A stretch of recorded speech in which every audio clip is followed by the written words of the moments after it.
you need to know. A state of learning poverty just indicates that all children, lahat dapat ng mga bata, are able to read with comprehension. No? By the age of 10, there is already an existing or a pre-existing learning poverty. Pero lumala ito during COVID.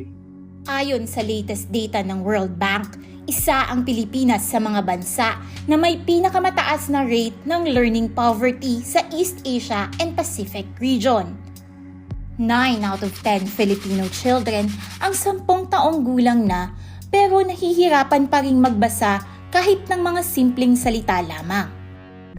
Karamihan sa mga mag-aaral, nasa early years of primary education pa rin ang level of competence. At ang learning crisis, resulta ng decades of neglect of our human capital. Marami kang factors na kailangan i-consider na nakakaapekto sa learning ng bata kahit hindi na siya within your control. Kung papasok ang bata sa classroom mo, na una, may problema sa nutrisyon. Pangalawa, may problema sa pamilya. Pangatlo, may problema sa kaperahan, 'di ba? Yung hindi sapat, 'di ba? Yung mga ganun, may problema sa pangangalaga, 'di ba? Kasi lahat 'to nakakaapekto sa learning.